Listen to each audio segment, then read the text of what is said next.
Okay, so I'd like to welcome everyone to our very first OBM Network webinar. My name is Amber Dorthick, and I'm pleased to welcome our very first presenter, Manny Rodriguez.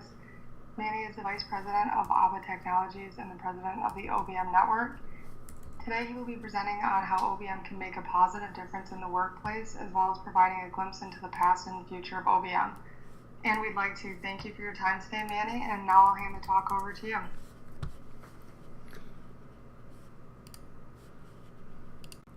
Okay, thank you, Amber. Can everybody hear me? Go ahead in the chat room. I just want to make sure everybody can hear me loud and clear. Oh, fantastic. All right.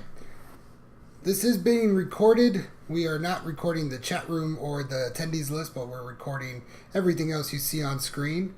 So I'm super excited to have everybody here, and definitely being the first, I'm hoping to set us off in the right course with this live webinar.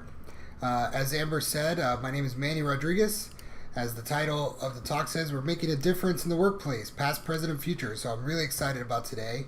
I like to call myself an OBM practitioner for life. I am the Vice President of ABA Technologies and Operate Leadership, President of the OBM Network, and a father of two, Sabrina and Aiden.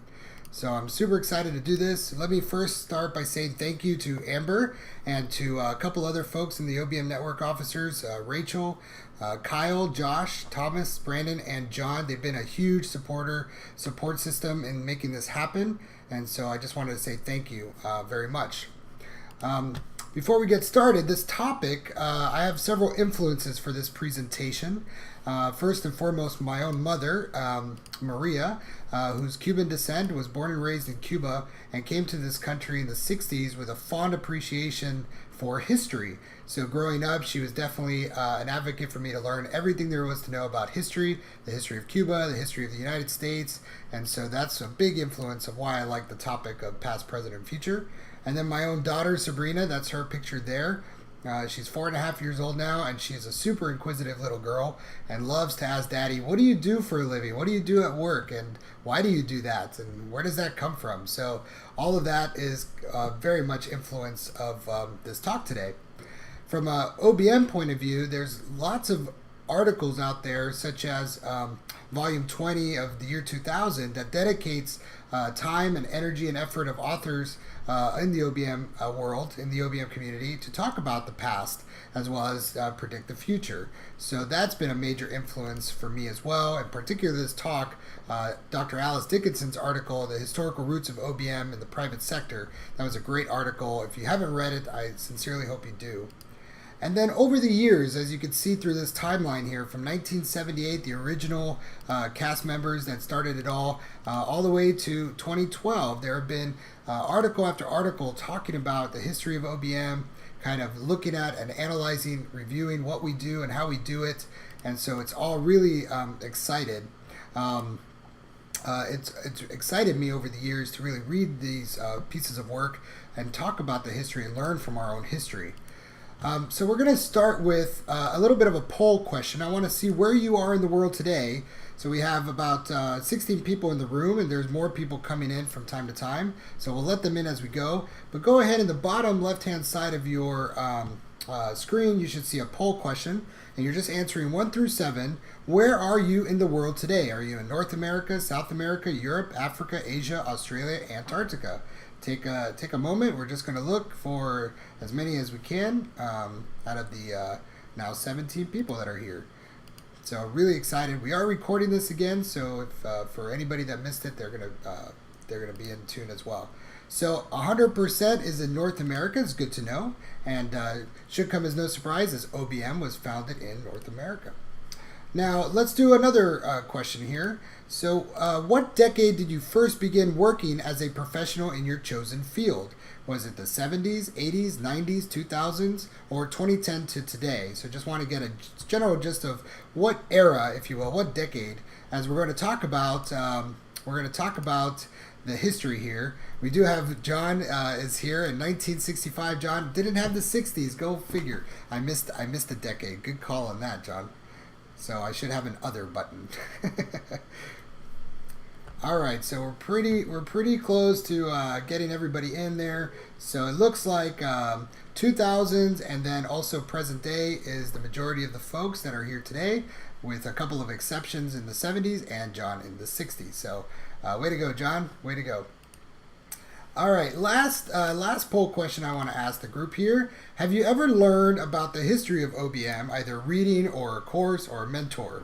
So answer 1, yes. 2, some but still can learn more. Or 3, no, this will be my first exposure to the history of OBM. So go ahead and take a couple minutes. Let's respond. So I got 12. I think we're close to the top there. All right, so there you go. So pretty much everybody has had at least some reading or a course or a mentor, vast majority, but also we had some but still can learn some more, and then a couple that said no, this is their first exposure. So we got a good, nice, well-rounded perspective here. All right, well, we're going to start with the past. That's how we do a history lesson, always start with the past. And so first, the way I like to start with the OBM past, if you will, or how OBM came to be, is starting with a gentleman by the name of Frederick Winslow Taylor. How many of you have ever heard of Frederick Winslow Taylor? Go ahead in the chat room, let me know. Frederick Winslow Taylor, in the 1900s, he was a American mechanical engineer, and what he really sought to do was improve industrial efficiency. And one of his claims to fame was he was one of the first, call it, management consultant types. And he started the kind of he was very highly influential in the progressive area. So why him? Why does he kind of spark everything? Well, if you think about OBM as a field of study, it stems a lot with industrial engineering as well as IO psychology, and both of which kind of stem from the early works of this guy, Frederick Winslow Taylor. So pretty cool. If you've never read anything by Frederick Winslow Taylor, I highly recommend you pick up his book, The Principles of Scientific Management, where he outlines a lot of the early pioneering work of what is now industrial engineering and or IO psychology. So go ahead and pick it up. Some of you yes, some of you never. So there you go. First History Lesson 101, Frederick Winslow Taylor. In my opinion, and in the opinion of others, he started it all for us. Now let's fast forward into the 50s and 60s, where Dr. B.F. Skinner kind of led the pack in terms of the field of behaviorism, right?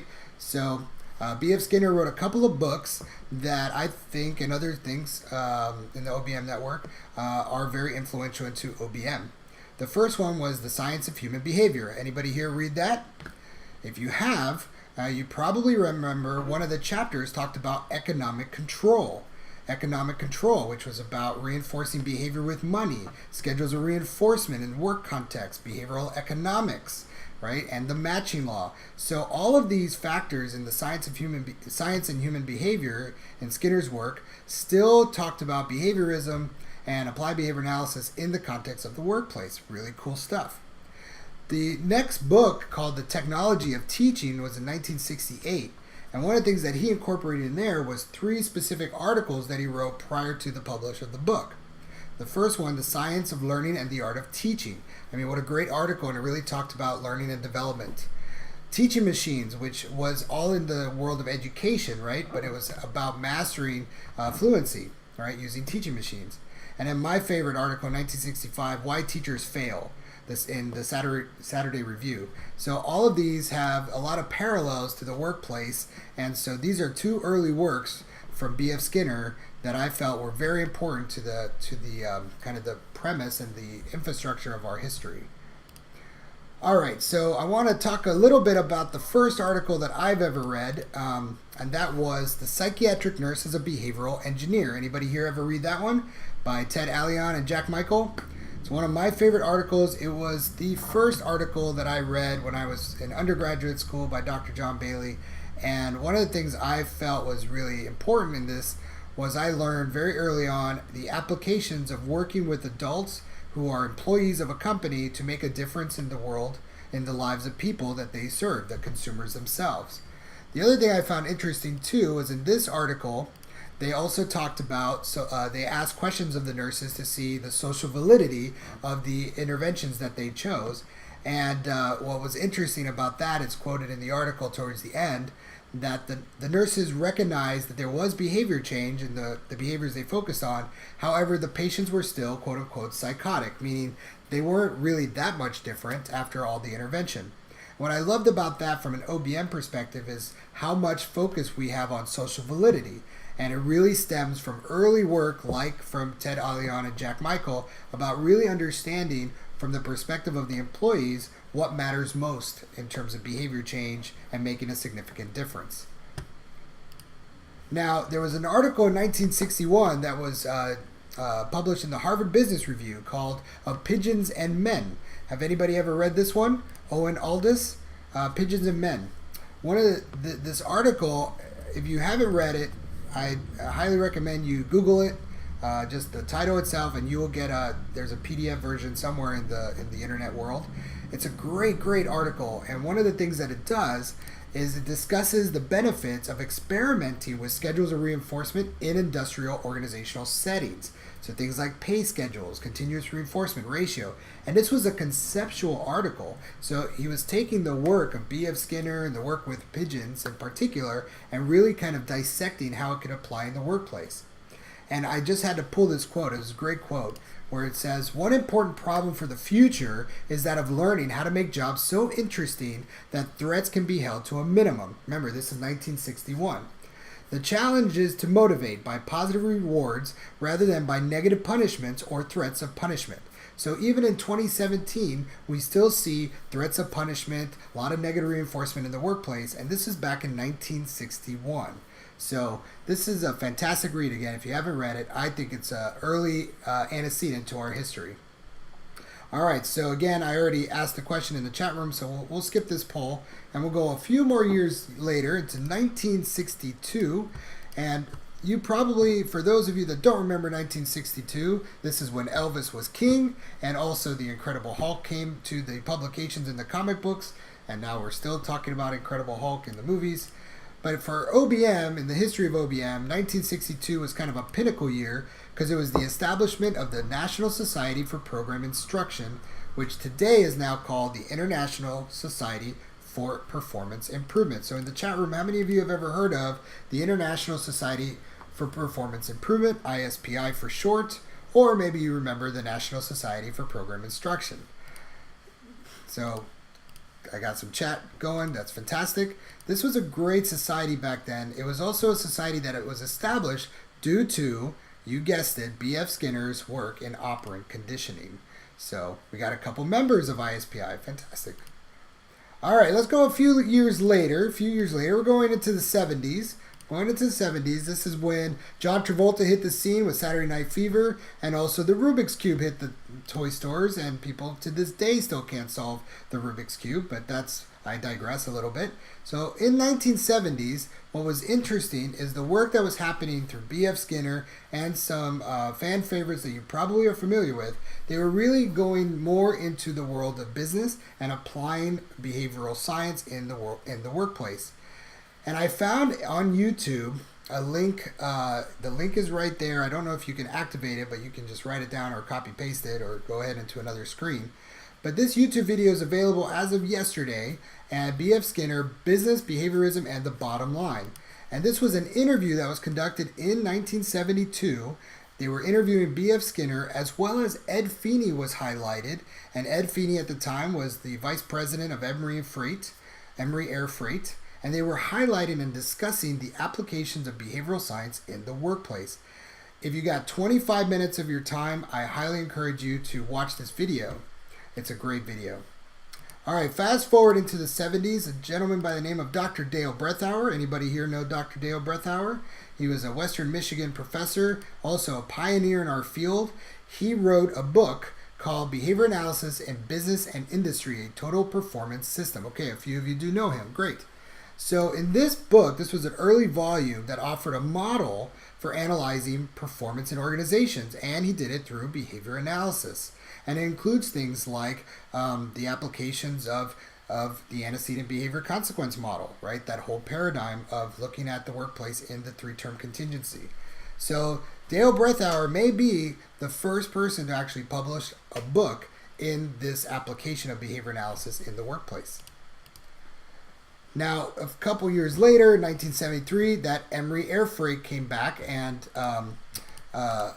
Ed Feeney wrote an article specifically in a magazine called Organizational Dynamics, which was highly influential at the time because it was a lot of industrial engineers and IO psychologists that were really writing about things, performance improvement in the workplace. And what Ed Feeney did in this article was really focus in on the applications of OBM, even though OBM wasn't a name at that time, but really the applications of OBM in the workplace in this article. It was fantastic. Good read. All right, let's do another quick poll question. So, are you going to watch the YouTube video of B.F. Skinner and Ed Feeney, Business Behaviorism and the Bottom Line? Number 1, yes, as soon as this webinar is over. 2, already watching it, sorry, I'm multitasking. Or 3, no, I have already seen it. Which is your answer? I got 17 participants, so let's see if I get 17 responses. All right, I got 16. I'll go with 16. So we got 1 yes as soon as the webinar is over, which I appreciate. I got 1 person saying they're already watching it, no problem. And number 3, no, I haven't seen it. I have already seen it. 2 people have already seen it. Fantastic. It's a great video. You'll like it, I'm sure. All right, let's move forward now. 1977, Star Wars hit the scene, and Arnold Schwarzenegger won a Golden Globe, I think it was, for his muscle-bound Hercules movie. Now, in 1977, if you haven't guessed already, it was the first publication of the Journal of Organizational Behavior Management. And so one of the things that I found most interesting now in the present day is, in comparison to the present day, the first JOBM talked a lot about the applications of OBM in human service settings. And so like reducing absenteeism, the use of a token economy, and then scroll down all the way to the impact of feedback on performance of mental health technicians. So this was a great journal. It was the first of its kind, and it was published by Behavioral Systems, Inc. and edited by Aubrey Daniels and Larry Miller. So those names are going to come up again in a little while. All right. One of the first articles that was published in that first volume was Organizational Behavior Management and Annotated Bibliography. Now, these authors did something that I haven't seen in a while myself, but what they did was they highlighted 4 characteristics of OBM, and I'm just curious, do you feel like any of these are still true today? And you're going to chat in the chat room about it. So the first characteristic is that OBM is the combination of behaviorism, systems analysis, industrial organization, and possibly a couple other disciplines of practice and study.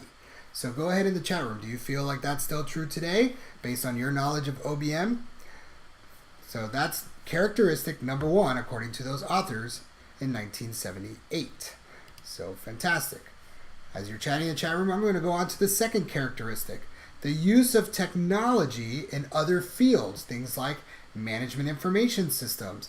Also in the 21st century, things like smart technology and your Bluetooths and all those kind of things. So go ahead in the chat room. Do you feel like this is accurate? That OBM, one of the characteristics is the use of technology from other fields. All right, I got a lot of chat room going on. This is good. Third characteristic, our own labels, meaning our own labels kind of characterizes who we are and what we do. So back then in 1978, we talked about ourselves as organizational behavior modification, organizational development, behavioral systems analysis, performance management. So do you feel like this is still a characteristic of OBM today? Just out of curiosity, what do you think? Go ahead in the chat room. I'm a big fan of the chat room if you haven't noticed, so go ahead in the chat room. I see a couple of comments like too many of our own labels and it can hinder us, right? So I'm a big fan of using the words organizational behavior management, and that's how I roll. All right, and finally, the last characteristic that was mentioned in the article was number 4, a wide range of practitioners. And this is again 1978. Wide range of practitioners from behavioral psychologists to line managers to industrial and organizational psychologists to training and development directors, systems analysis, consultants, and many others. So do you feel in the chat room, do you feel like this is still indicative of OBM today in 2017? Go ahead in the chat room. So got a lot of chatter going on, and one of the things just based on looking at the past, is always interesting to look at the past and think about the present and potential of the future. So I got a lot of yeses. I got a lot of yeses in the chat room about this being indicative of our current state. All right, perfect. You all are fantastic. All right, so let's do a little quick poll. Have you ever read the first volume of JOBM? So the 1978 volume of JOBM. Have you ever read it? Answer 1, yes, 2, no, or 3, how do I get access? So let's see. Let's see if you let's see where you're at. So we got 3 yeses, 6 no's. Oh, we're still polling. Okay, 11. All right, I think we're getting close. We got 12. Yeah, all right, we're getting close. All right, so we got only a handful of yeses, a lot of no's, and a lot of how do I get access. So I'm going to leave it to my fellow hosts, Kyle and Amber, to go ahead in the chat room and tell people how do they get access to JOBM, and I'll move forward with the presentation. But for those who did read it, I'm there with you. I did read it myself. It's a fantastic read. It really sets the tone for understanding our history as an OBM. And for those that haven't, I highly recommend reading it. It's a good read. All right, let's fast forward. 1978, the first publication of Thomas Gilbert's Human Competence. Believe it or not, I found this on Google. This is the cover of the first edition. This book really set the tone for early stages of performance improvement in OBM, even though OBM was already a name for us in the journal. But this book really focused on the analysis of competence, right, rather than behavior per se. So in this, Thomas Gilbert, he was a former student of B.F. Skinner, so a lot of looking at the world of work in terms of behavior analysis, but he also did some advances of the use of technology of applied behavior analysis by providing models of looking at performance. So, of course, today, Human Competence, Thomas Gilbert's work, is one of the premier reads, if you will, of students that are learning OBM. All right, let me go forward. There's a gentleman by the name of Larry Miller. Anybody here know who Larry Miller is? Anybody know Larry Miller? Very prominent behavior analyst and somebody that is well known in the OBM circles. He wrote a book in 1978 called Behavior Management, The New Science of Managing People at Work. And there was a foreword by Fran Tarkenton, and that name's gonna come back later in the history. Oh, you do know that one. Okay, a couple people do know that one. Yep, and you read the book when it was published. Way to go. Fantastic. We got some folks here from the 70s. So it's a great read. This is a fantastic read. It was very comprehensive treatment of OBM, as one would say. It really applied behavior analysis to the workplace. And it was another early on book that really kind of set the stage for other authors in the future. So, and one that we will come to know very quickly in the 80s. So, good segue. Let's talk about the 80s, folks. I hope some of you were around in the 80s professionally speaking. Some of you were just born in the 80s, and that's okay. This was the Goonie era, of course, the MTV era when MTV actually played music, and that fantastic hairdos in the soap opera days. But I digress. In the OBM history, in terms of the 80s, there's a couple of key things to recognize. First off, again, one article that was published in 1980 by Fredrickson and Lovett really looked at inside OBM. So it was taking kind of an analytical view of the world of OBM at the time. And one of the things I loved about it, that article, is a quote that OBM had a very impressive track record of success, that the identification of many opportunities for its further application and a very clear sense of optimism on the part of practitioners. And what I failed to say was this article actually interviewed practitioners and that's how they got published. They interviewed a lot of practitioners on their point of view of the state of OBM. So what else happened in the 80s? So in the 80s, we saw the first publication of the book Performance Management by Aubrey Daniels. And of course, many of you know what this book, Performance Management. How many of you have a copy or several copies in your bookshelves? Go ahead in the chat room. Let me know if you do. But for me, this is great because this book, the gray book, if you will, was actually his second edition. There was a third edition, sorry. There was a first edition in 1982 that he co-authored with Rosen, and then the third edition he did by himself. And we are in the fifth edition, co-authored with Dr. John S. Bailey. So this book, of course, is one of the pinnacle books, if you will, for the field of OBM. And it's almost required reading for all OBM studies that I know of.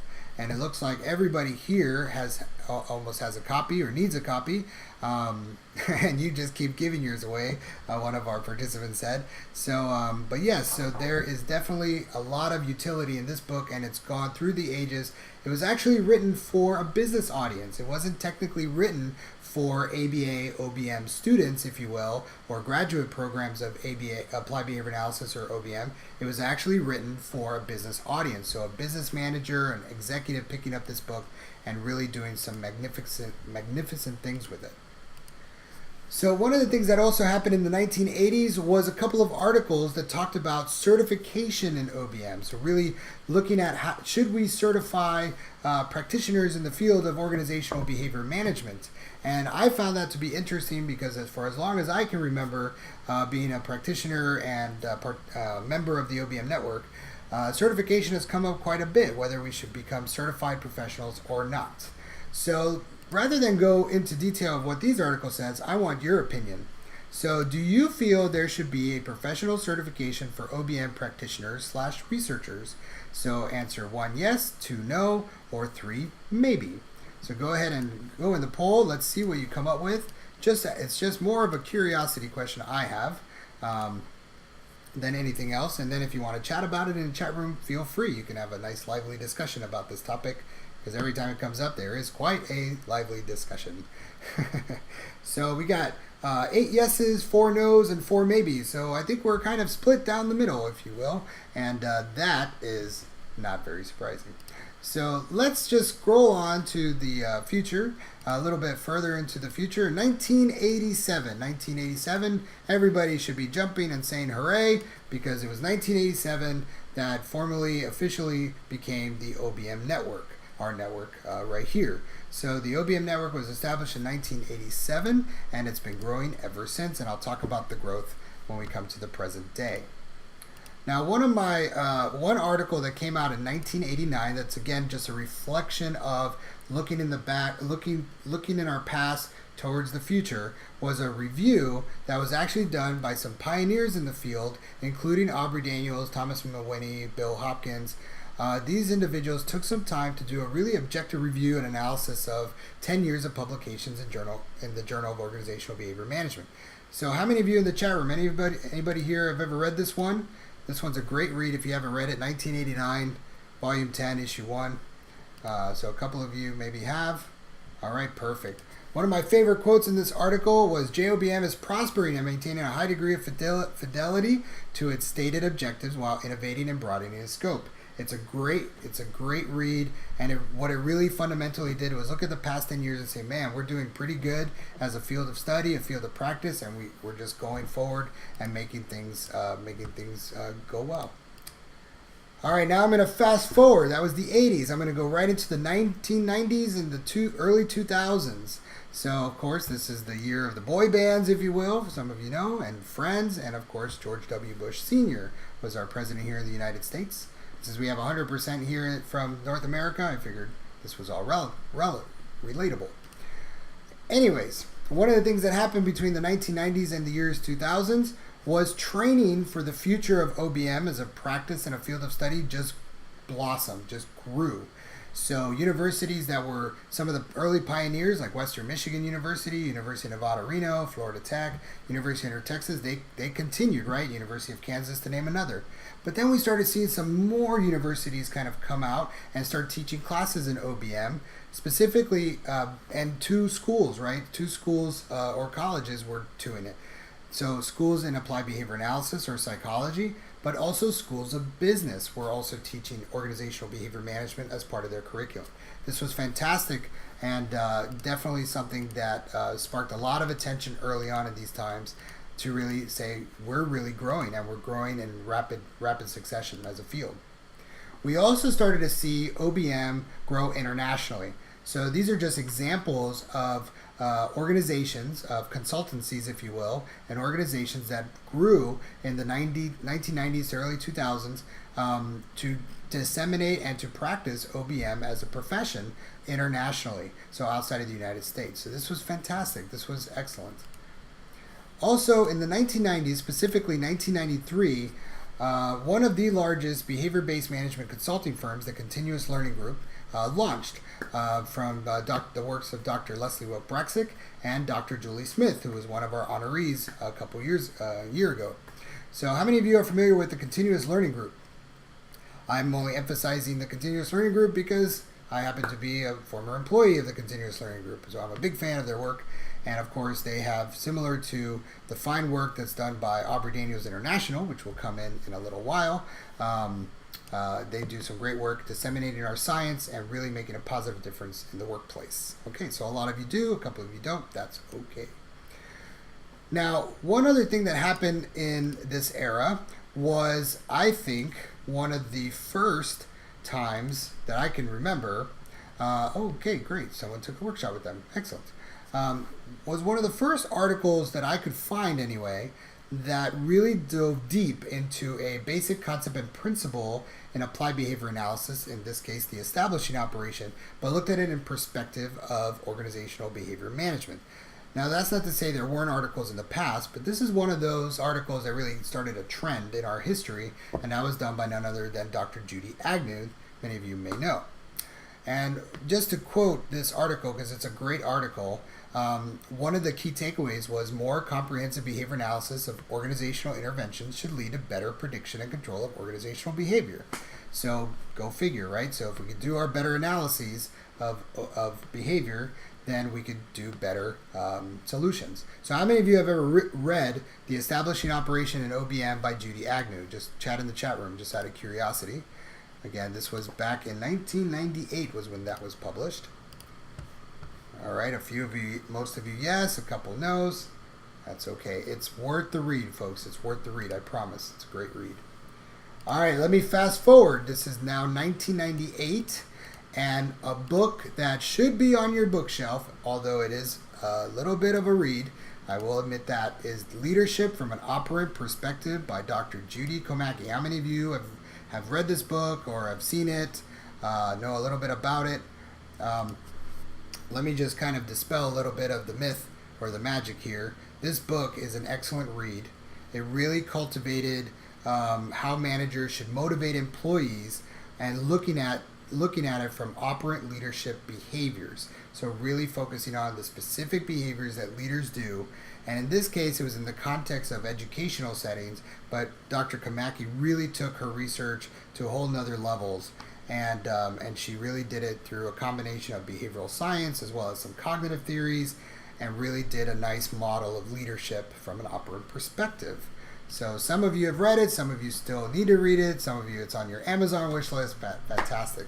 So just to say that there was an article actually written in the Journal of Organizational Behavior Management reviewing the book, and if you read the quote, it speaks for itself. This is a series of studies described have helped leadership researchers become aware of the music of management, meaning the many patterns found in the dynamic involving interactions between leaders and followers. This is going to come up later. And that review was actually done by Associate Professor of a School of Business in Michigan Technological University.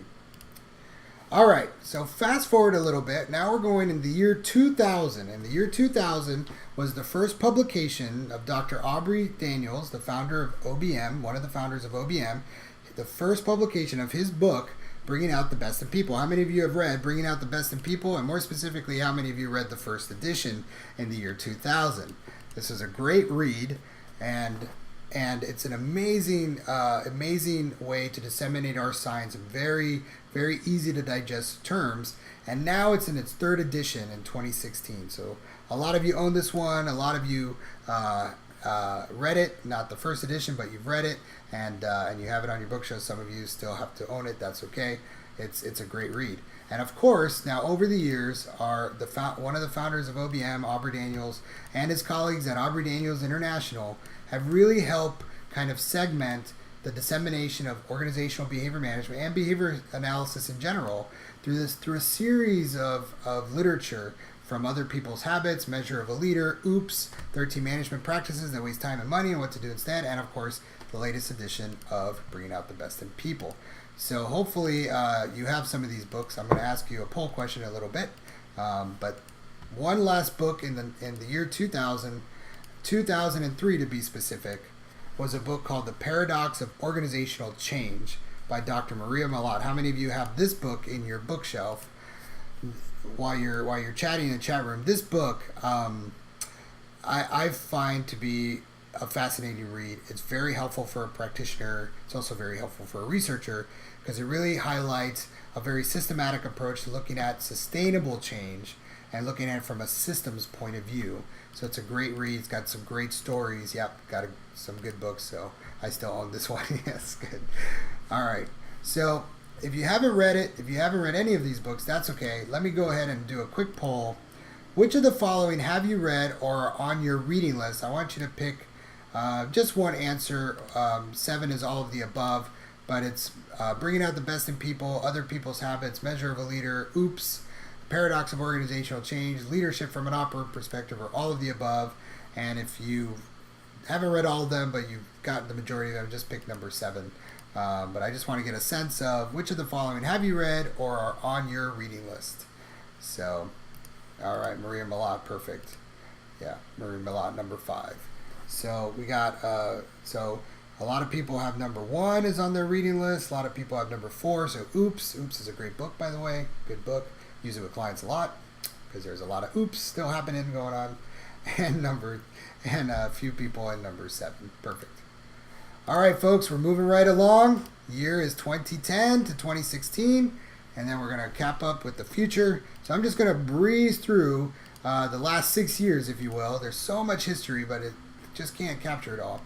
But first and foremost, more articles looking at our science, applied behavior analysis, in the context of organizational behavior management. So there were articles that were being written in this time period where it really started catapulting us to really look at our own field of practice in OBM and then look at it in the context of applied behavior analysis. So it's like getting back to our roots, if you will. And I love this article, The Impact of Skinner's Verbal Behavior on Organizational Behavior Management. It's a great read. If you haven't read it, I highly encourage you to do so.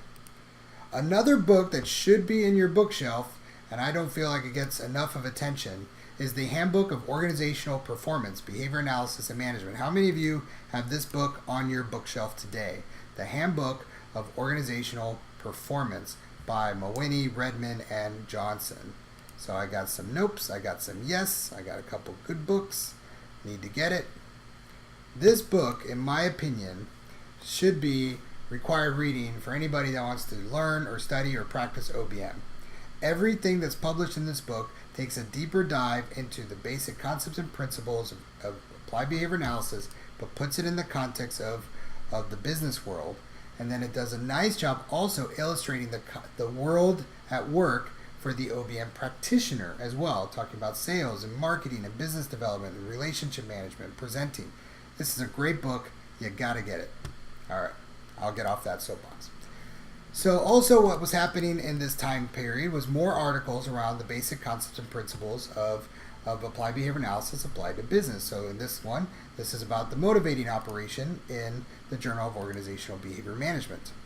And then finally, Dr. William B. Abernathy, before his passing, I actually think this might have been the last article that he wrote for the journal, was called Beyond the Skinner Box. How many of you have read Beyond the Skinner Box? This is Dr. Abernathy's kind of way to segment his philosophy, his theories, his practice around taking a systems approach to organizational change. So you've read it, love Abernathy. Yeah, big fan myself. So fantastic, folks. This is a great read. This should be required reading for anybody that's going into the field of OBM in today's world. So fantastic. So to end 2016, in terms of our history, we did publish, the Journal of Organizational Behavior Management publishes 36 volume. And one of the things that I loved about this situation of this volume is it had some parallels to the first volume in terms of a lot of the articles written in volume 36 were in human service settings. Not all, but some. Things like looking at procedural integrity and motivation and complex verbal phenomenon. So I really think that one of the things we're looking at is a big growth in the field of OBM in respect to applications in human service settings, hospitals, clinics, etc. So just something to keep in mind as we go into 2017 and the future from my perspective. So 2017, we're at the present day. Welcome to 2017. February's down the corner, and somebody got my little joke here. So where are we today? Where is OBM as a field of practice and study? Where are we today? So first and foremost, the OBM network is bigger than ever. We are the second largest special interest group in the Association for Behavior Analysis International. We have, I think, just over 400 members, or just shy of 400 members at this point. And we have an executive committee that was instituted back in 2009 and still growing strong. I just learned we just hit 400. Everybody should celebrate. Great news, folks. So we just hit 400 members. That's fantastic. The other thing I wanted to spend is, where are we today? Well, I encourage everybody to practice their Google Foo and Google Organizational Behavior Management. I just did this the other day, and it was 4,110,000 hits. When I first started in OBM many eons ago, we were not this popular. So 4 million hits just looking at the words organizational behavior management, and of course the first 5 hits were very impressive. So of course there's the Wikipedia. Somebody was very clever and did a synopsis of OBM in Wikipedia. There's the OBMnetwork.com, got hit, number 2. Number 3 was interesting. What is organizational behavior? So again, that goes back to the language check. Organizational behavior management, organizational behavior, not the same thing. Number 4, 5 things behavior analysts should know about. This is an article that was written by Dr. Dan Sundberg in Behavioral Sciences of the 21st Century.org. And then number 5, the OBM Master's Degree at Florida Institute of Technology. I did not make that up. If you know my affiliation with Florida Tech, I promise I did not make that up. Can't make that up. Number 7, if you scroll down though, number 7, there's an article that was written by Thomas Cunningham and Scott Geller, Dr. Scott Geller, on organizational behavior management and healthcare applications for large-scale improvements in patient safety. Great article. If you never read it, it's a really good read. And then number 8 is the Journal of Organizational Behavior Management. So out of 4 million hits, we're hitting that top 10 pretty good as a field of study and practice. Now, just to highlight, there's so much history that I didn't even touch upon, and the OBM network every year awards a Lifetime Achievement Award. This is just a laundry list of people, some of whom I mentioned, some who I haven't, but just a great deal of pioneers in our field that deserve so much credit and so much time, and I wish I had more time to even go deeper into the history. But we do that, and then the OBM network also awards Outstanding Contribution Awards, and again, here's a list of a number of individuals that deserve so much time and energy. I wish I could spend more.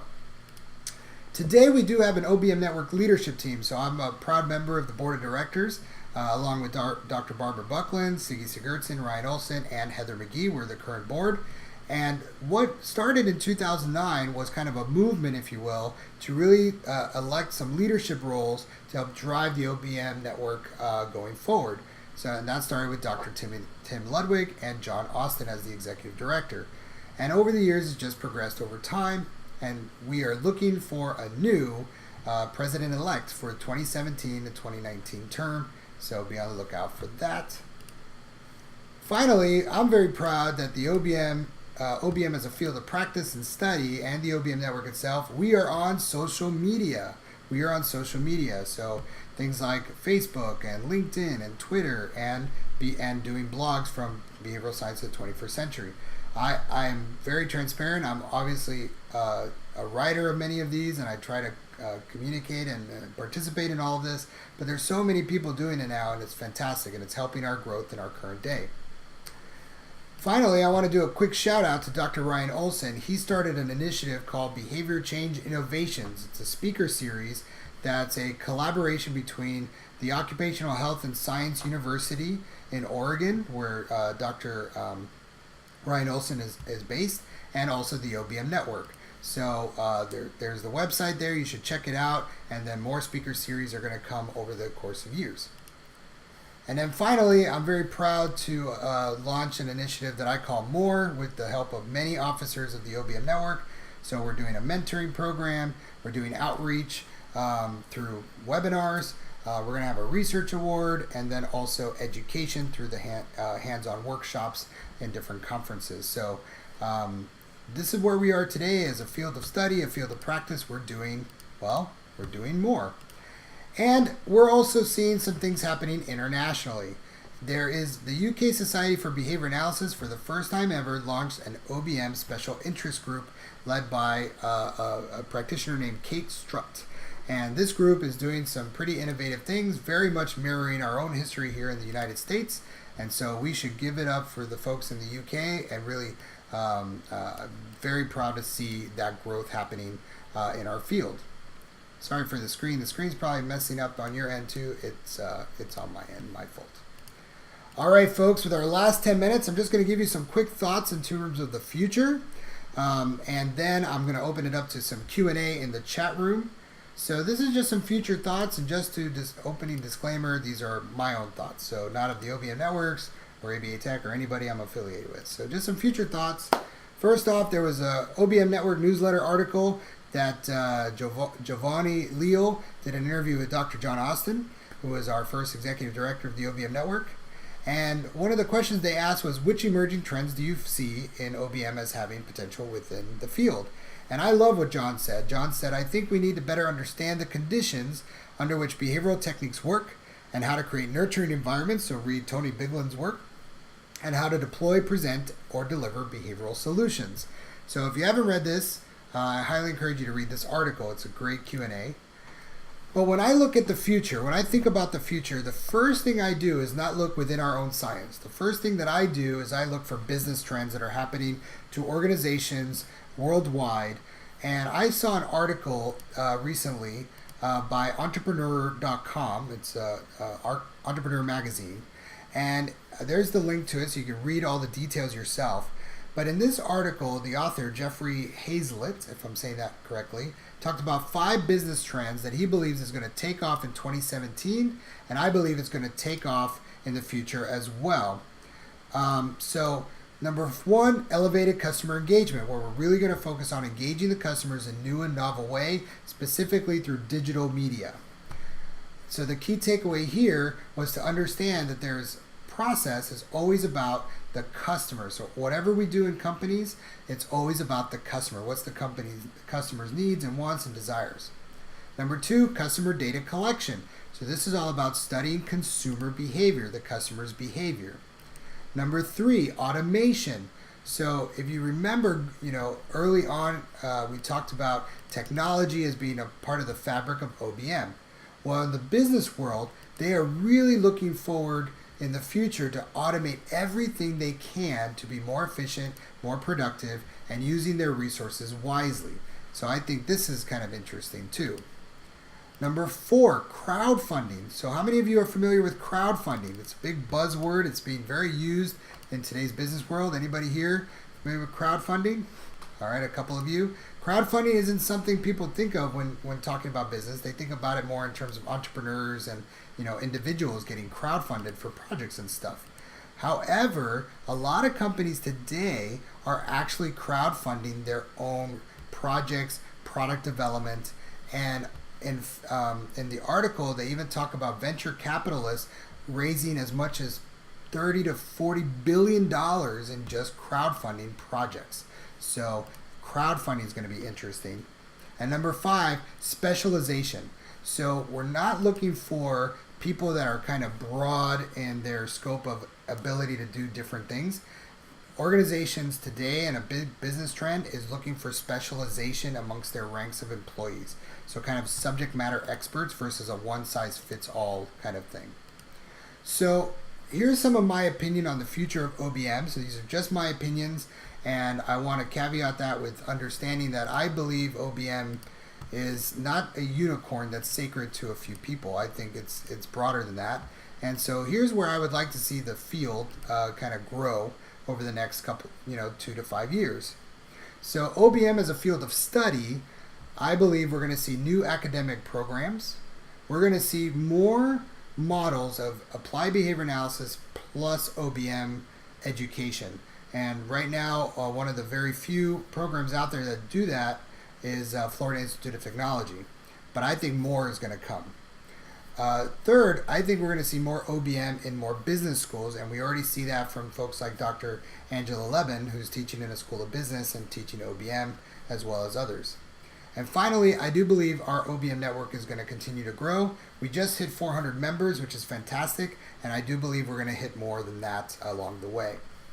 But what about practitioners? Well, practitioners, I'm with you. Here's what I think.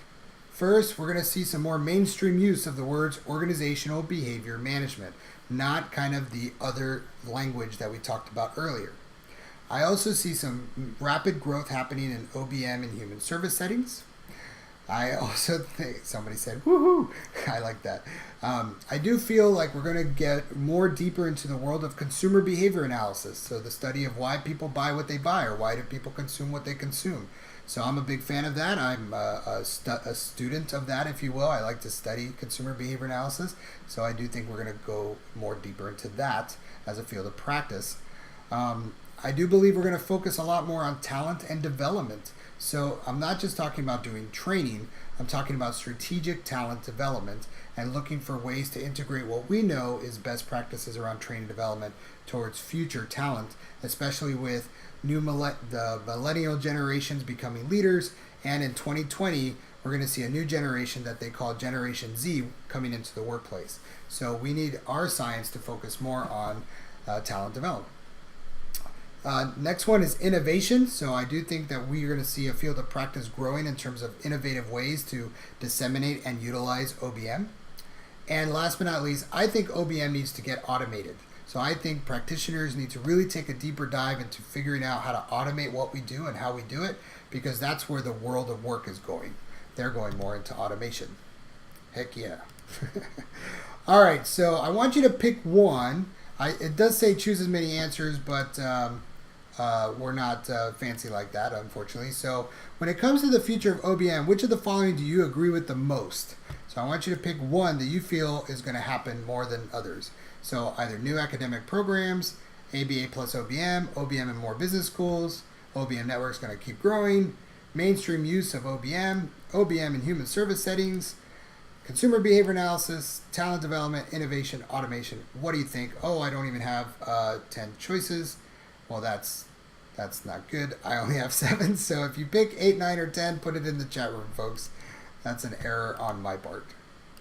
That's funny. I just noticed that.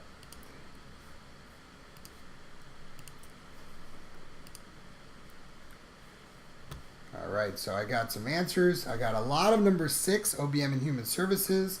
I got some 5, so mainstream use of OBM.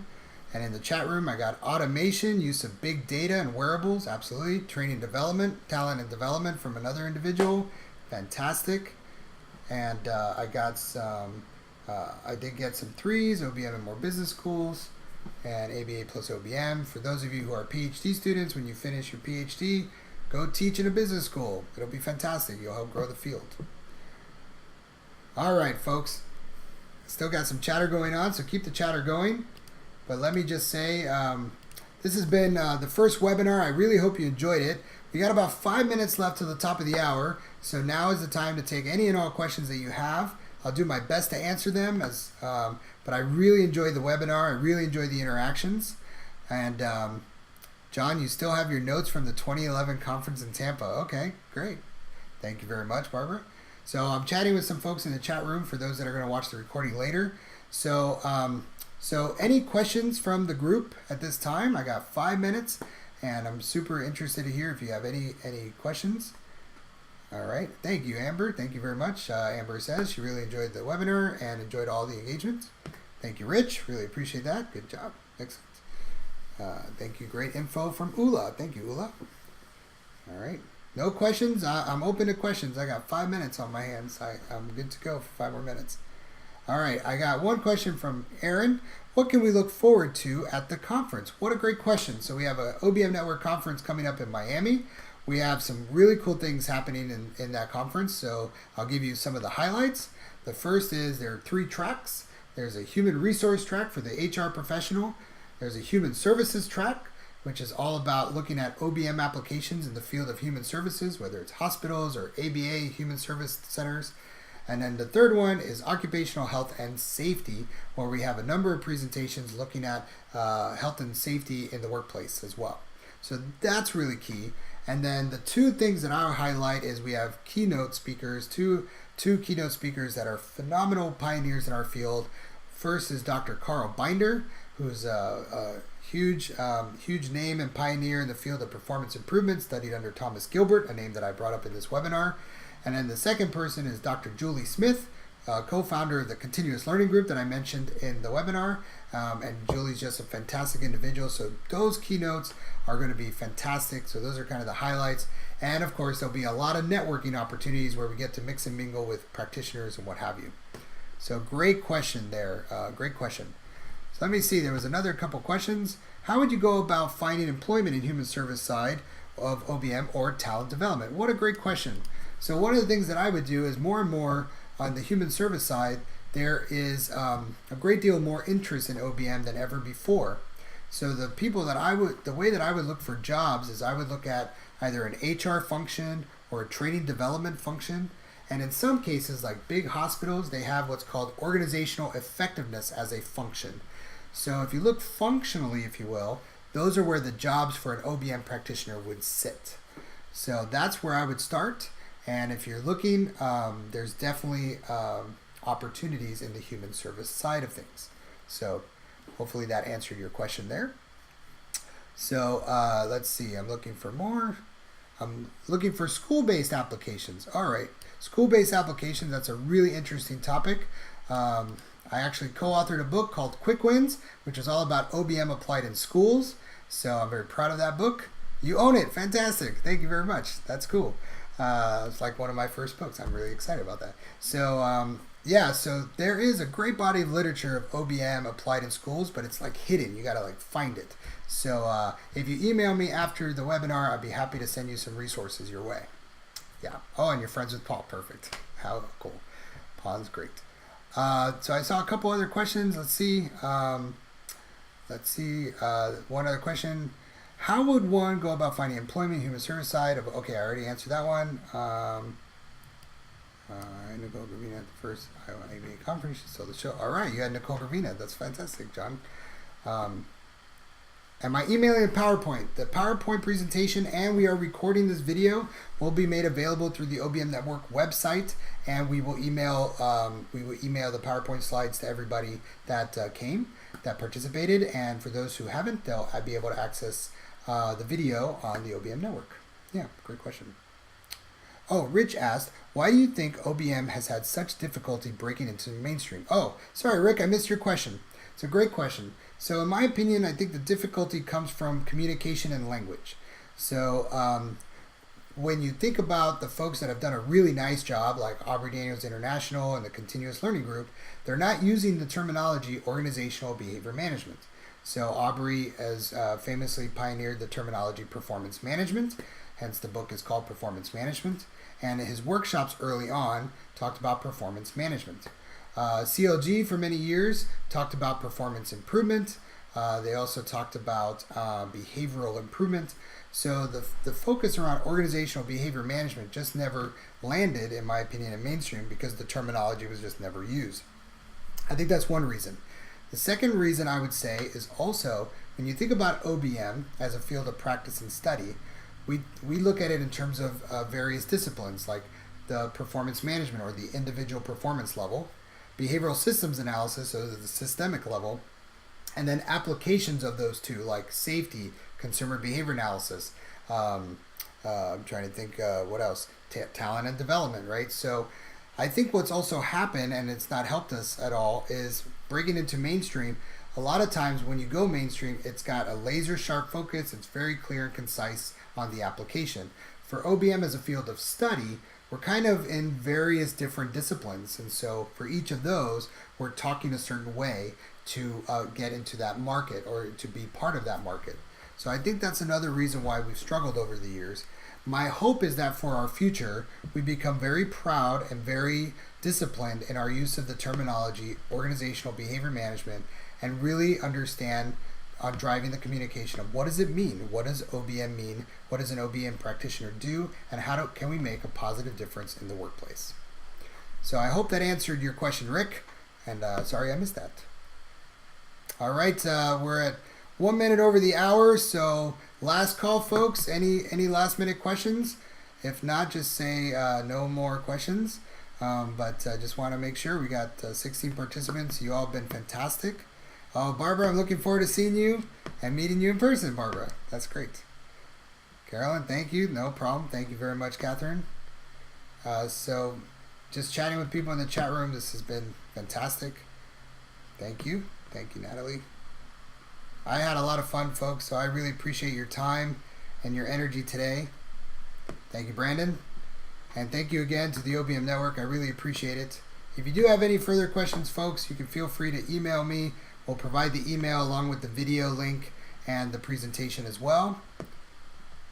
In short, it is a branding issue. It is absolutely a branding issue, Rick. I totally agree with you. That's a great point. And that's a very good way to summarize it for sure. We'll rebrand one day. We'll see. All right, folks. I really appreciate your time. It's 2 minutes after the hour. I think, Amber, I think we're good to close out the session today. Do you want to close out, Amber?